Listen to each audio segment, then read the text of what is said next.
once the Roots got a record deal and started, once I discovered that Soul Train was not even national, but worldwide, I obsessively started collecting. And this is like way before the YouTube era, where you could just click and see, like, there are dealers that would be like, you can have this Jackson's episode for $2,000, Questlove, or how many?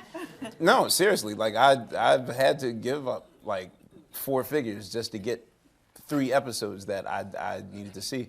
I mean, a lot of it is just that all my childhood memories are based on the show. For starters, this was the only show that my parents allowed me to watch. I wasn't allowed to watch television, but if it was music related, they let me watch it. So,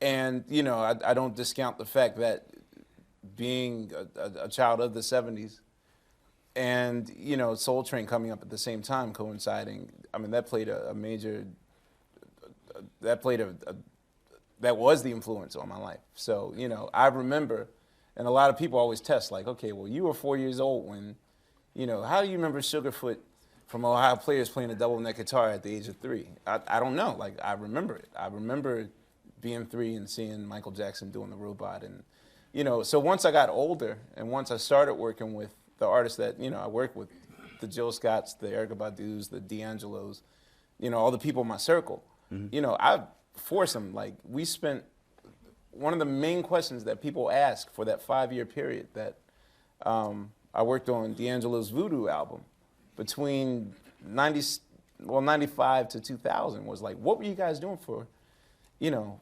5 years in that studio? Like, it's only 11 songs. But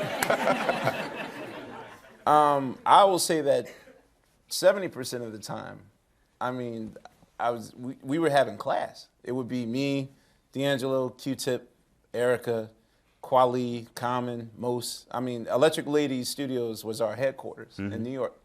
And just at least 4 to 5 hours a day watching Al Green over and over again, watching, the Barry White 60-piece orchestra episode. And like, we wanted to, there was a point in which I think we were offered to do the Grammys for D'Angelo in 2000. And we wanted to recreate, the Barry White, he was going to do Untitled with the 80-piece orchestra, but, timing and these are natural recluse, like we stopped doing, we ixnayed it. But yeah, a lot of these episodes, even not the live ones. I mean, some of my favorite episodes were the ones that weren't even live. This provided entertainment. It's a natural, I guess you can, it was like my college,